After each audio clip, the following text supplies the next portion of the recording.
आकाशवाणी मध्य प्रदेश से प्रस्तुत है प्रादेशिक समाचार।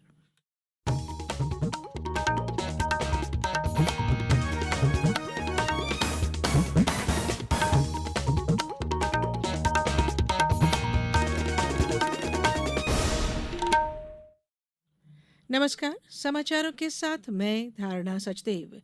सबसे पहले इस बुलेटिन के मुख्य समाचार। केंद्रीय गृह मंत्री अमित शाह ने कहा, आपराधिक न्याय प्रणाली अब पूरी तरह से स्वदेशी है। नए कानूनों के तहत देश में पहला मामला ग्वालियर में हुआ दर्ज। राज्य विधानसभा का सत्र शुरू, नर्सिंग कॉलेजों में गड़बड़ियों को लेकर सदन में हुआ हंगामा।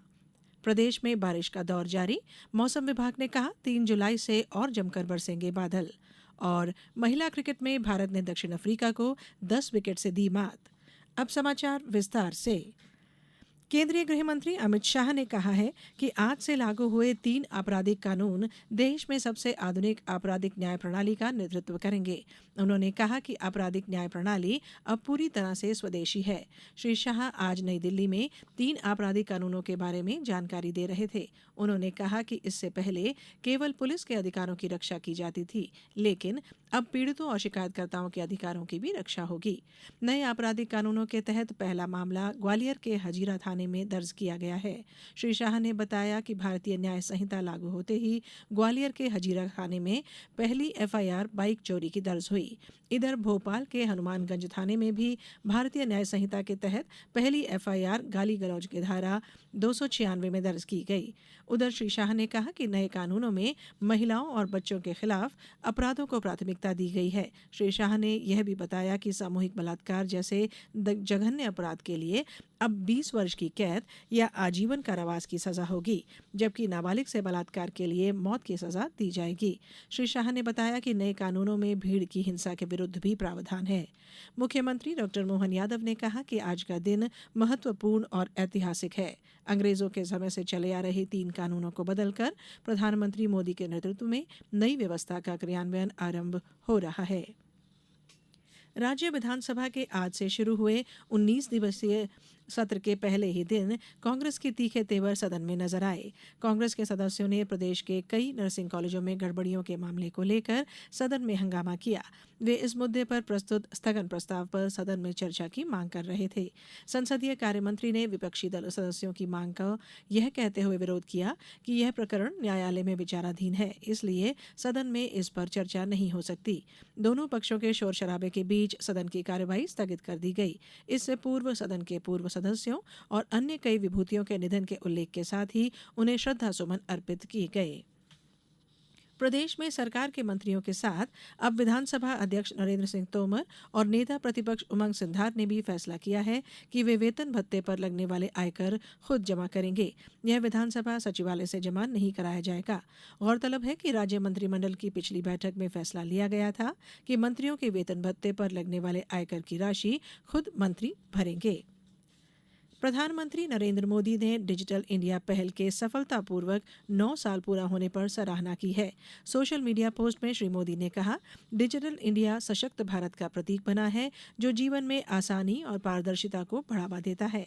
डिजिटल इंडिया अभियान के माध्यम से 11 करोड़ से अधिक किसानों के खाते में अब सीधे पैसा जाता है।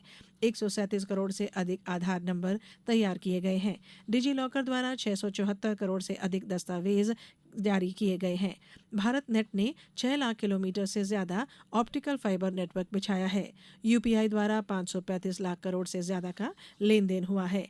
34 करोड़ से अधिक आयुष्मान कार्ड और 9 करोड़ से अधिक फास्टैग जारी किए गए हैं।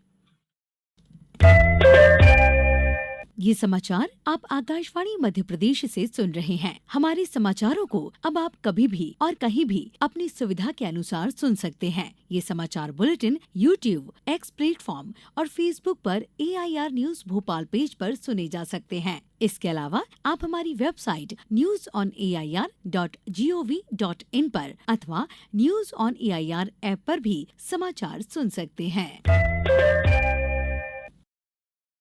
समाचारों में एक बार फिर आप सभी का स्वागत है।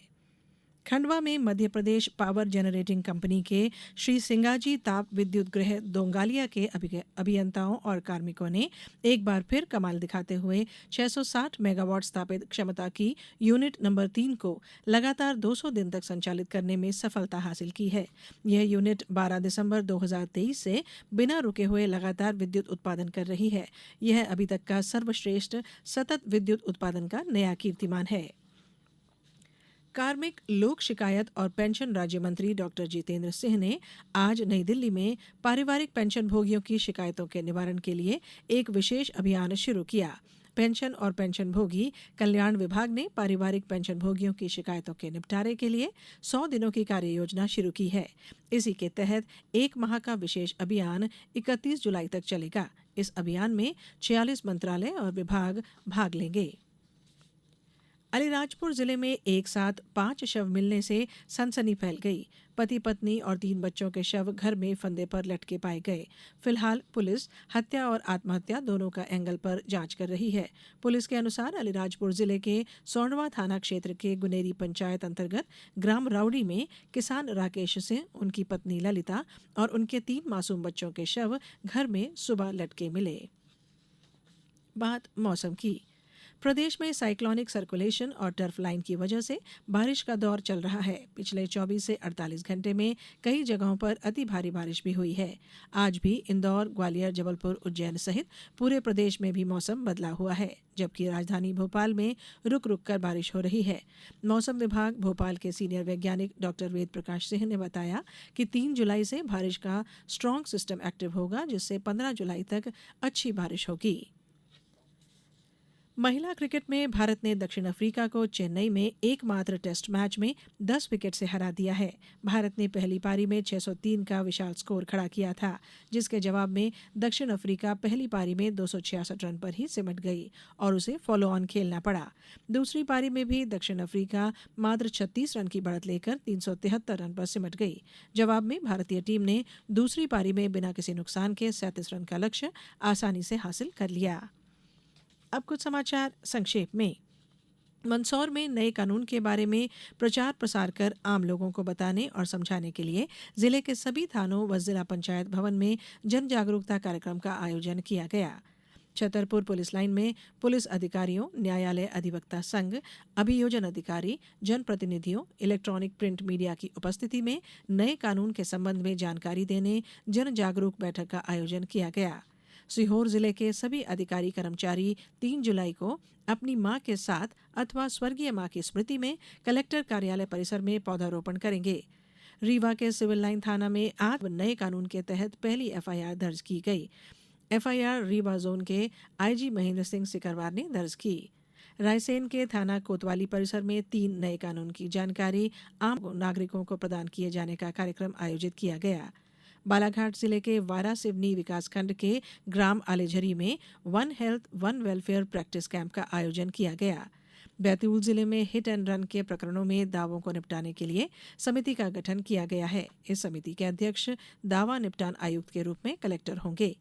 कटनी जिले में बरही पुलिस ने गांजा तस्करों पर कार्रवाई करते हुए 43 किलो से ज्यादा गांजा जब्त कर 2 लोगों को गिरफ्तार किया है।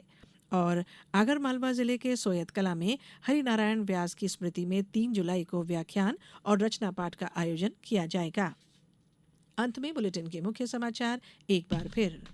केंद्रीय गृह मंत्री अमित शाह ने कहा, आपराधिक न्याय प्रणाली अब पूरी तरह से स्वदेशी है। नए कानूनों के तहत देश में पहला मामला ग्वालियर में हुआ दर्ज। राज्य विधानसभा का सत्र शुरू, नर्सिंग कॉलेजों में गड़बड़ियों को लेकर सदन में हुआ हंगामा। प्रदेश में बारिश का दौर जारी, मौसम विभाग ने कहा 3 जुलाई से और जमकर बरसेंगे बादल। और महिला क्रिकेट में भारत ने दक्षिण अफ्रीका को 10 विकेट से दी मात। इस बुलेटिन में इतना ही। अनुमति दीजिए। नमस्कार।